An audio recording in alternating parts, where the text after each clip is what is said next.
اللهم صل وسلم وبارك على سيدنا ومولانا محمد النبي الرحمة شفيع الأمة كاشف الغمة مجلي الظلمة مولي النعمة موت الرحمة وعلى آله الطيبين صاحب الطهارة وعلى جميع صحابته الأجمعين نجوم الباحرة۔ الحمدللہ ابھی بھی یہ اللہ کا فضل ہے کہ 30 روزے پورے ہو رہے ہیں، اور رمضان شریف ہمارے لیے اللہ تعالیٰ نے اس سال میں جو ہے وہ بڑھایا ہے۔ الحمدللہ یہ اللہ کا فضل ہے کہ ایک اور ہمیں رمضان کی رات ملی ہے، اور ایک اور ہمیں سحری ملی ہے، ایک اور ہمیں افطاری ملی ہے۔ الحمدللہ یہ اللہ تعالیٰ کا فضل ہے، اور اس کے اندر جتنی نمازیں ہم پڑھیں گے ابھی تک وہ نمازیں 70 کے برابر ہوں گی، ایک فرض 70 کے برابر ہوگی۔ اس کے اندر جو تسبیحات کریں گے وہ ایک تسبیح 1000 کے برابر ہوگی۔ تو یہ رمضان کے اندر، جیسے میں آپ کو ایک آج حدیث بتا رہا تھا کہ اہل اللہ جو ہیں انہوں نے، اور جو محدثین کرام ہیں انہوں نے ایک بڑا ہی خوبصورت لطیف جو ہے ایک نقطہ بیان کیا ہے ادھر، کہ جب سارا سال 11 مہینے ہوتے ہیں، 11 مہینوں کے اندر انسان کے دل پر جو ذکر الہی ہے، جو تسبیحات ہے، جو تلاوت پاک ہے، جو عبادات ہیں، یہ اتنا دل کو جلدی اور اتنا رفتار سے اور اتنا فجعت سے اثر نہیں چھوڑتی جتنا اس ایک رمضان کے مہینے میں دل پہ یہ ساری چیزیں اثر چھوڑتی ہیں۔ اس کی وجہ یہ ہے کہ سارا سال انسان کا دشمن سب سے بڑا شیطان ہے۔ حدیث شریف کے اندر آتا ہے کہ شیطان جب انسان کو وسوسہ دیتا ہے تو اس کے لیے وہ دل پر آ کے یوں ایک کالا داغ لگاتا ہے، اور جیسے مچھر نہیں ڈنکتا ہے ایسے نوک کی صورت میں وہ ڈنکتا ہے سمجھے، اور انسان کے دل کو داغدار کرتا ہے۔ ایک وسوسہ اگر انسان نے اس وسوسے پہ عمل کیا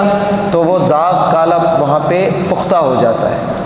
اور رہ جاتا ہے۔ پھر ایک اور اس طرح پورا دل،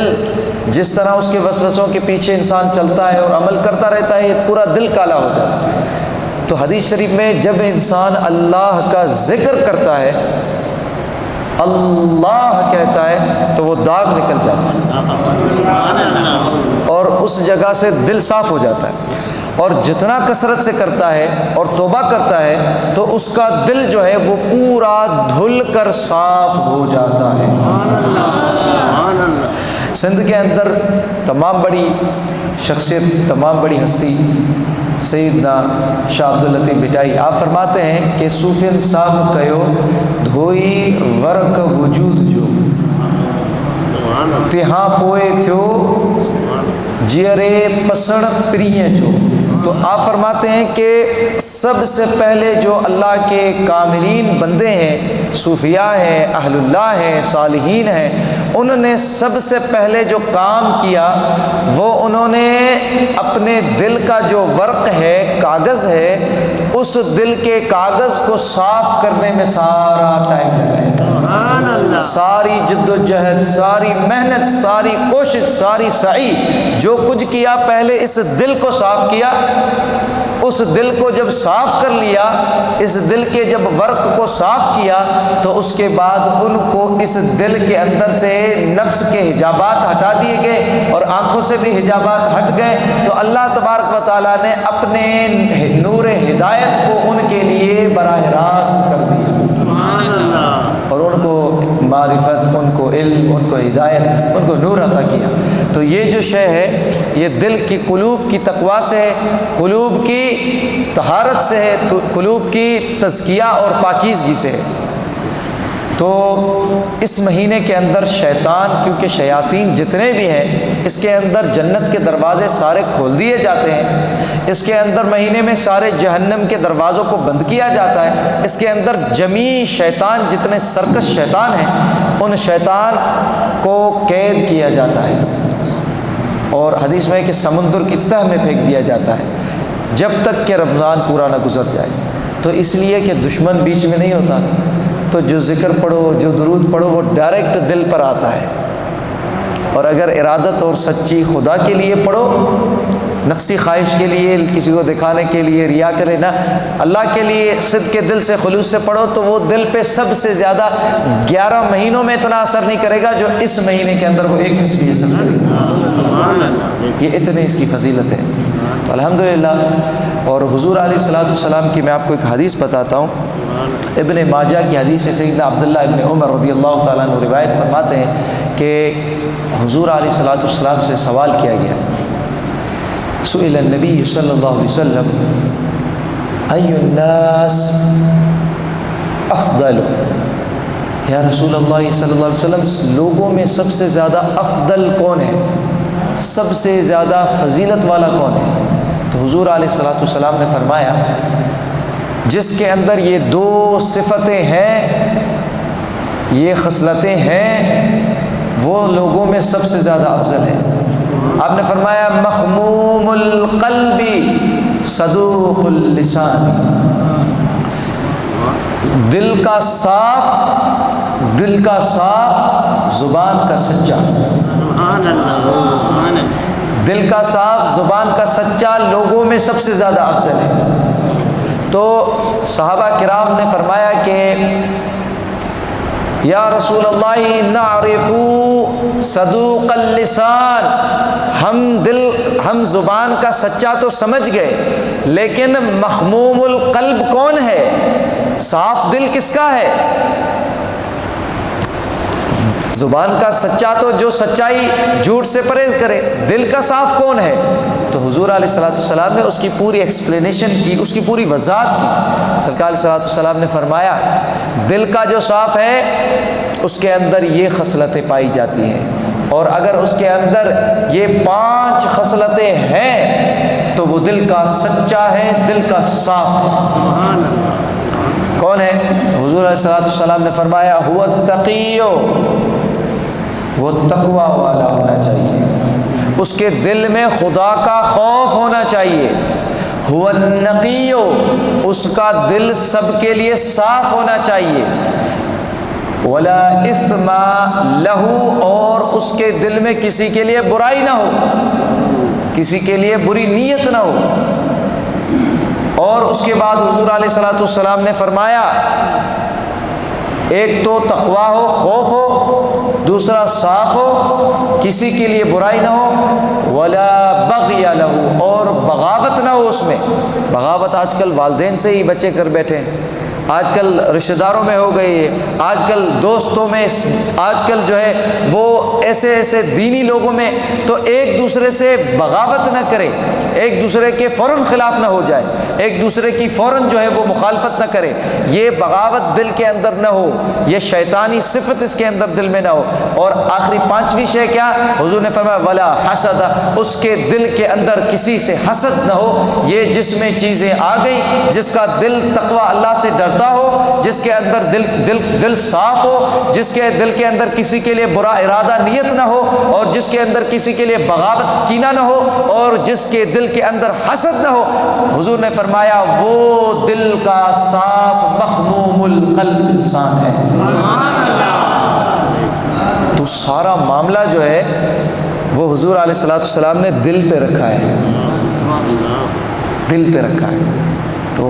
حضرت علامہ جاوید، علامہ واجد دل پہ بیان کر رہے تھے اور اس کی صفائی پر۔ تو مولانا روم کی مجھے ایک بہت خوبصورت بات یاد آ گئی۔ مولانا روم نے ہر واقعہ جو بیان کرتے ہیں نا رومی شعر، اس کے پیچھے پس منظر میں ایک کوئی واقعہ ہوتا ہے۔ تو مولانا روم بیان کرتے ہیں کہ ایک شخص کو اس کے کپڑے بڑے خراب تھے، تو اس کو لوگوں نے کہا کہ تیرے کپڑے بڑے قیمتی کپڑا لباس تو ہے لیکن کس فائدے کا، صاف تو ہے نہیں، بو بھی آ رہی ہے، کچرا بھی لگا ہوا ہے، تو ان کپڑوں کو صاف کیوں نہیں کر لیتا؟ تو اس نے کہا کہ میں کیسے صاف کروں، مجھ سے خود سے تو صاف نہیں ہوتے اس طرح۔ تو اس نے کہا کہ سن، تو خود سے نہیں کر پائے گا، خود سے کرے گا بھی تو تیرے سے اچھے صاف نہیں ہوں گے، تو ایسا کر، سامنے ایک محلہ ہے، اس محلے میں چلا جا، جدھر سے جا، جس دکان سے جا، صاف کروا لے، یہ سارا محلہ دھوبیوں کا ہے۔ دھوبی جو ہوتے ہیں ان کی جو ہے وہ کام ہی ہے، ان کا جو ہے وہ سروکار اس سے ہے، اور وہ اس کے اندر مہارت رکھتے ہیں۔ تو اتنی مہارت، ان کے پاس اس کے سامان و اوزار بھی ہے، ان کے پاس ساری جو ہے وہ طور و طریقہ بھی ہے، وہ تیرے کپڑے نہیں، ہزاروں کے کپڑے، بڑوں اچھوں کے کپڑے دھو دیتے ہیں۔ تو اس کے بعد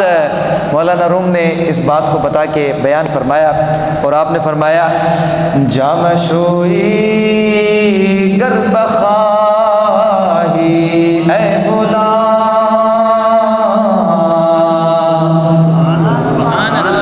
اگر کپڑوں کو، اپنے کپڑوں کو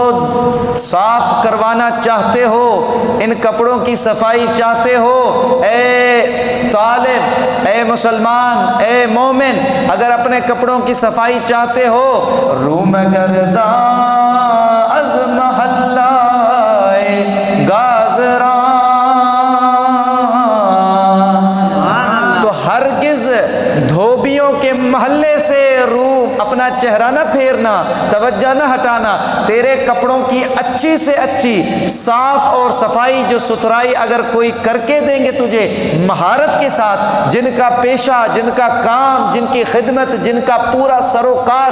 یہی ہے کہ لوگ ان کو آ کے کپڑے دیتے ہیں اور وہ دھوبی ان کو صاف کر کے بالکل ستھرے کر کے واپس کرتے ہیں، تو اگر تجھے تیرے دل کے کپڑوں کو، دل کے لباس کو صاف کرنا ہے تو دھوبیوں کے محلے میں آ جا، اللہ والوں کی صحبت میں آ جا، تیرے دل کا لباس صاف کر دے۔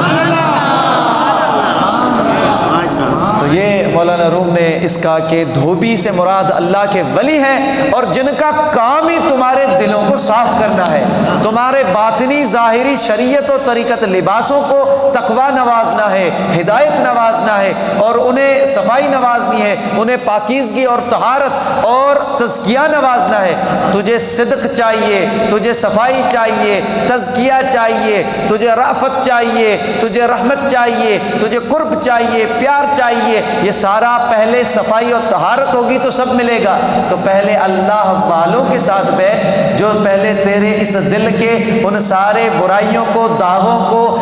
ان جو خطاؤں کے جو تجھ پر کچرے ہیں، جو برائیوں کے اور حسد کے، کینے کی جو بو ہے، یہ کپڑوں سے وہ سارے گند، وہ نجس ان کو دور کریں اور تیرے تن من کو پاک صاف کر دیں۔ مولانا روم فرماتے ہیں، اب آپ کو میں بتاؤں کہ اللہ تبارک و تعالیٰ نے فرمایا یا ایھا الذین آمنوا اتقوا اللہ وکونوا مع الصادقین، اے ایمان والوں اللہ سے ڈرو۔ جب ایمان اور ڈر آ جائے تو ان کو خطاب ہے، اس کو نہیں کہ کوئی بھی مسلمان ہو گیا، کوئی بھی نہیں، کوئی بھی انسان یا کوئی بھی مسلمان نہیں، یا ایھا الذین آمنوا، اے وہ جو ایمان لائے۔ اسلام کے بعد ایمان پہ مضبوطی، اسلام کے بعد ایمان پہ مضبوطی، اور اس کے بعد تقویٰ پہ مضبوطی اور استقامت۔ تو آپ فرماتے ہیں کہ یہ مولانا روم نے اس قرآن کریم کی اس آیت سے کنیکٹ کیا ہے کہ اللہ تبارک و تعالیٰ نے ایمان، اس کے بعد پھر تقویٰ، ان دونوں کو جب آپ پر پہنچ جائیں یہ چیزیں، ان پہ استقامت آ جائے، اس کے بعد حکم ہے کہ کونوا مع الصادقین، سچوں کی صحبت میں چلے جاؤ۔ سبحان اللہ۔ ان کے ساتھ جڑ جاؤ جو لوگ سچے ہیں۔ رب نے صحبت کا حکم دیا ہے، رب نے کہا ہے کہ ان کو پکڑو جو لوگ سچے ہیں، ان کی صحبت کو مضبوطی سے پکڑ لو، ان کے راستے کو پکڑ لو، ان کے طریقے کو پکڑ لو، ان کی سنگت کو، دوستی کو اپنا لو۔ تو یہ جو اصل آپ کی تقویٰ اور آپ کا جو ایمان ہے اس کی جو حفاظت ہے، حفاظت کے بعد اس کی ستھرائی ہے اور اس کی ترقی ہے، اس کی جو ترقی ہے وہ تمہیں سچوں کی صحبت میں حاصل ہوگی۔ مثلاً مسلمان ہم بھی نام کے تو ہیں، نام نہاد ہیں، ہم بھی تو اللہ تعالیٰ پہ ایمان رکھتے ہیں، لیکن اس کے اندر استقامت نہیں ہے، وہ اللہ کا بھروسہ نہیں ہے جو اللہ کے کاملین، صالحین، عارفین ان کو ہے۔ وہ بھروسہ ایمان ہے لیکن کمزور، ٹوٹا ہوا ہے۔ اسلام ہے، اسلام کے بعد جو ایمان ہے وہ بالکل کمزور ہے۔ تقویٰ ہے لیکن بالکل کمزور ہے، ضعیف التقویٰ ہے۔ تو یہ تقویٰ اور یہ ایمان مضبوطی کو کیسے جائے گا؟ حضور علیہ الصلوۃ والسلام نے بخاری شریف میں فرمایا کہ جس طرح پرانا کپڑا، جب آپ نیا کپڑا خریدتے ہیں تو آہستہ آہستہ وقت گزرنے سے وہ پرانا ہو جاتا ہے، آپ کا ایمان بھی اسی طرح پرانا ہوتا ہے۔ آپ اپنے ایمان کو تازہ کیا کیجیے۔ حدیث ہے کہ ایمان کو تازہ کریں، اور وہ ایمان اللہ کی عبادت اور ذکر سے تازہ ہوتا ہے۔ تو یہ جو اہل اللہ ہیں، میں سیدنا یعقوب چرخی رحمۃ اللہ علیہ، بہت بڑے کاملین اہل اللہ، بہت بڑی قدوۃ الاولیاء میں سے گزرے ہیں، تو ان کے جو مرید ہیں ان سے ہی آپ کو پتہ چل جائے گا کہ وہ شیخ کیسا ہے، جس کا مرید کیسا ہے۔ ان کے مرید خواجہ عبید اللہ احرار ہیں، خواجہ عبید اللہ احرار۔ خواجہ عبید اللہ احرار مولانا عبد الرحمن جامی کا مرشد ہے۔ اب آپ سمجھے بات کو، مولانا عبد الرحمن جامی کیسی ہستی ہے؟ اور مولانا عبد الرحمن جامی فرماتے ہیں کہ آپ کہتے ہیں کہ میں بہت چھوٹی عمر تھی، 8-9 سال کی عمر تھی، تو جام کے علاقے ایران میں، فارس اس وقت، سیدنا خواجہ عبید اللہ احرار اپنے پورے بڑے بڑے قافلے کے ساتھ آئے تھے، اور جب آئے تو قافلے کے ساتھ آپ جو ہے وہ سواری پر تھے اور آپ گزر رہے تھے۔ لوگوں نے کہا کہ بہت بڑے اللہ کے ولی آئے ہیں، تو ہم سب نکلے زیارت کے لیے، جا کے چہرہ دیکھیں۔ تو آپ کہتے ہیں کہ جیسے ہم آگے آئے تو خواجہ صاحب کے چہرے پہ جو میں نے رونق دیکھی، کہتے ہیں سیدنا عبد الرحمن جامی کہتے ہیں کہ میں آج میری 50 سے زیادہ عمر ہو گئی ہے، وہ جو چمک چہرے پر عجیب تھی وہ آج بھی آنکھیں بند کرتا ہوں تو کہیں نہ کہیں محسوس ہوتی ہے مجھے کہ ایسی میں نے نہ دیکھی کبھی۔ تو یہ اہل اللہ کے تقویٰ اور اللہ تعالیٰ کے قرب کا، اور ان کے اندر جو ان کے دلوں کی جو خالص جو پاکیزگی ہے، ان کا نور ہے جو چہروں پہ روشن و عیاں ہوتا ہے۔ تو سیدنا عبد الرحمن جامی کہتے ہیں انہوں نے مجھے قریب بلایا اور سواری پر تھے، اور ان کے ہاتھ میں مٹھائی تھی کچھ، اور آپ نے مجھے اپنے ہاتھ سے میرے منہ میں وہ مٹھائی ڈالی، اور آپ فرماتے ہیں کہ آج تک مجھے اس کا ذائقہ نہیں بھولتا، ایسی وہ مٹھائی تھی جو ان کے ہاتھ سے مجھے، یعنی ایک فیض تھا۔ تو خواجہ عبید اللہ احرار اتنی بڑی ہستی تھی۔ تو خواجہ عبید اللہ احرار جب خواجہ حضرت سیدنا یعقوب چرخی رحمۃ اللہ علیہ، ان کا مرشد تھے، ان کے پاس آئے، تو آتے ہی کچھ وقت کے بعد ان کے مرشد خواجہ یعقوب چرخی نے کہا کہ یا عبید اللہ، من حکم دہم کے مریداں را تربیت میں کن بہر توری کے بھی خواہی، تجھے جیسا صحیح لگے، جیسا سمجھ آئے، میرے سارے مریدوں کی تربیت اب آپ کرو گے، جتنے بھی فقراء بیٹھے ہیں ان کی تربیت کرو، ان کی روحانی تربیت کرو۔ تو خواجہ صاحب اس میں تربیت میں لگے۔ تو یہاں پر جتنے دوسرے کچھ اور مریدین تھے، ایسے ہوتے ہیں بعض اوقات ان کے اندر یہ خواجہ عبید اللہ حرار سے حسد پیدا ہو گیا کہ ہمیں تو سالوں کے سال جو ہے وہ لگے ہیں، لیکن ہمیں یہ جو ہے وہ رتبہ نہ ملا، اور خواجہ صاحب ابھی آئے ہیں کہ خواجہ عبید اللہ حرار کو ساری جماعت کے اوپر انہوں نے بڑا کر کے ان کی تربیت میں بھیج دیا ہے کہ آپ تربیت کرو۔ تو حسد میں آ گئے اور آ کے شیخ کو شکایت کی، کہا شیخ جو ہے وہ خواجہ صاحب عبید اللہ حرار ابھی آئے ہیں اور ان کو اتنا وقت بھی نہیں ہوا، آپ نے ان کو یہ سونپ دیا اتنا بڑا رتبہ، اور ہم اتنے وقت سے آپ کے پاس ہیں۔ تو سائیں نے کیا فرمایا؟ فرمایا کہ عبید اللہ باچراغ و روغن آمدہ۔ آپ نے فرمایا کہ عبید اللہ جب آیا تھا تو وہ چراغ اور اس میں تیل دونوں لے کر آیا تھا، بس چنگاری لگا کے اسے روشن کرنا تھا، سو ہم نے کر دیا۔ آپ فرماتے ہیں کہ اس کا مقصد کیا ہے کہ ضروری نہیں ہے کہ فیض میں تاخیر ہو،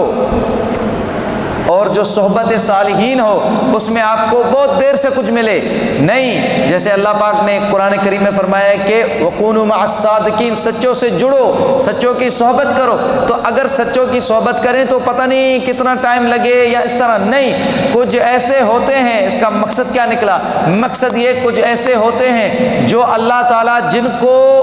پہلے سے ہی دل کی تقویٰ دے دیتا ہے، خوف دے دیتا ہے، حیا دے دیتا ہے، شرم دے دیتا ہے، اور اللہ تعالیٰ ان کے اندر اپنی طلب دے دیتا ہے، بس ان کو ایک کسی اللہ کے ولی صالحین کی صحبت کی دیر ہوتی ہے پہنچنے کی، جب وہ پہنچتے ہیں تو فوراً ان کے دل کے اندر اللہ تعالیٰ ولایت کا نور عطا کر دیتا ہے اور اپنی قربت کا نور عطا کر دیتا ہے۔ تو یہ ہمت اللہ تعالیٰ جسے اور توفیق عطا کرے کہ وہ اللہ کی طلب کرے، اور اس کے بعد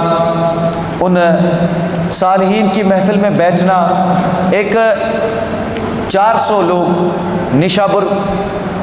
فارس کا شہر ہے، 400 سب کے سب مشائخ اور علماء ایسے نہیں، اہل عمل، اہل تقوی،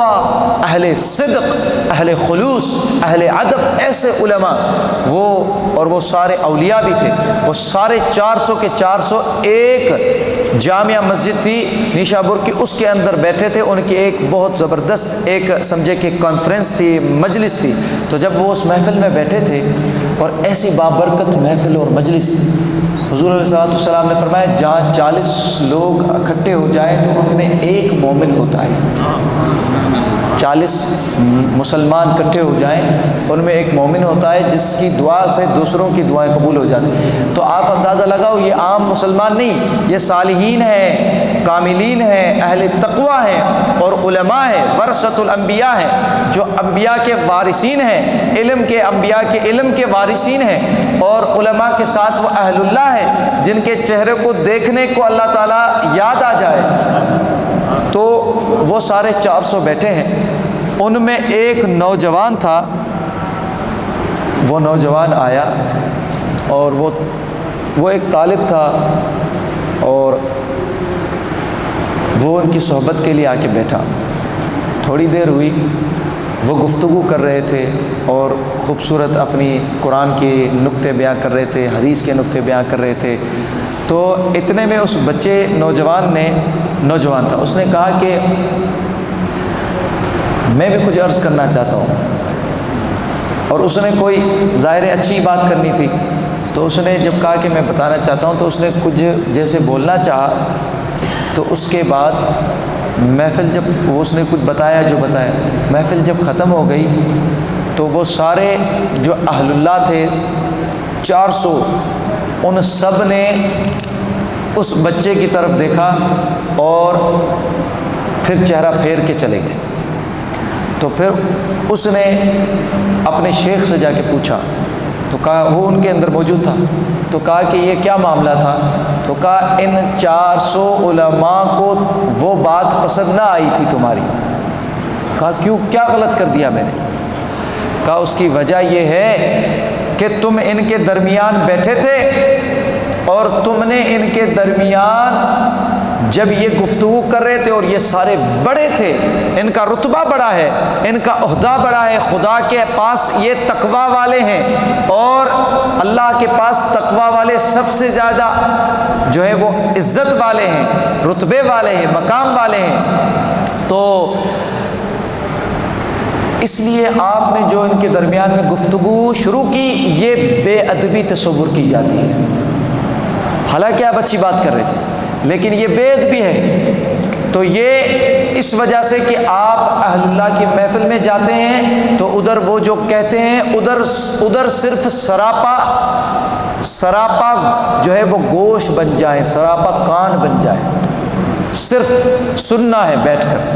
وہاں اپنی کوئی بات نہیں کرنی ہے۔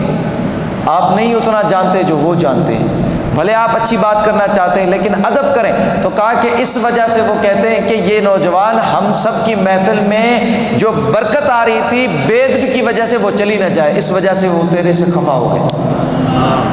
پھر وہ پیدل جو ہے وہ گیا عمرے پہ، اس نے شیخ نے کہا کہ تو جا، اور پیدل حج کو گیا، اور پیدل گیا اور اس نے نہ چپل پہنی نہ سواری لی، اور اس طرح وہ گیا، اور اس نے جا کے وہ وہاں پہ جا کے کہ میں اللہ کے صالحین بندوں کی دل جو ہے افسردہ کیے۔ اب میں آپ کو اس کا واقعے کا ایک بخاری شریف کی حدیث سے جواز دیتا ہوں۔ ایک دفعہ حضور علیہ السلام بیٹھے تھے تو سارے صحابہ کرام ایک دعوت پہ تھے، تو دعوت کے اندر حضور علیہ السلام نے ایک سوال کیا۔ سرکار علیہ السلام نے سوال یہ کیا کہ آپ مجھے یہ بتائیں کہ دنیا کے اندر ایک ایسا درخت ہے جس درخت کی مثال مسلمان مومن جیسی ہے۔ یہ حضور علیہ السلام نے سوال کیا، کمال نہیں ہے؟ مثلا بچے جب پڑھتے ہیں تو طالب علم اسٹوڈنٹس پڑھ رہے ہوتے ہیں تو ٹیچر جو ہوتا ہے آگے وہ ان سے ایک دلچسپ بات کرتا ہے، ان کو سبق پڑھانے کے لیے گھما پھرا کے کوئی دلچسپ ایسی بات کرتا ہے جس سے وہ خوش بھی ہو جائیں اور ان کو ایک بہت بڑا سبق بھی یاد کرا دیں۔ صحیح، لیکن کمال یہاں ہے کہ دنیا کے طالب علم، اسٹوڈنٹس، شاگرد اور ٹیچرز، پروفیسرز ایک طرف، لیکن یہاں جو استاد ہے وہ استاد الانبیاء والمرسلین ہے، اور وہ جو استاد ہے وہ اللہ کا خالق کا حبیب اعظم ہے۔ اور کمال یہ ہے کہ یہاں جو شاگرد سننے والے ہیں جن کو استاد دلچسپی سے سوال کر رہے ہیں، وہ شاگرد کوئی صدیق ہے، کوئی فاروق ہے، کوئی غنی ہے، کوئی حیدر ہے، کوئی سلمان فارسی ہے، کوئی ابو ہریرہ ہے، کوئی ابن عباس ہے، کوئی ابن مسعود ہے، کوئی ابن عبداللہ ہے۔ تو یہ اتنے کاملین شاگرد ہیں۔ جب شاگردوں کی یہ شان ہے کہ کوئی سید المفسرین ہے، کوئی سید العشق ہے، کوئی سید الصدق ہے، کوئی سید الشجاع ہے، کوئی سید العلم ہے، کوئی سید التفسیر ہے، کوئی سید الحدیث ہے، کوئی سید الفقہ ہے، کوئی سید جو ہے وہ سیدنا فاروق اعظم سید العدل ہے، تو جب یہ شاگردوں کے مقام ایسے ہیں تو پھر استاد حبیب اعظم کا شان کیا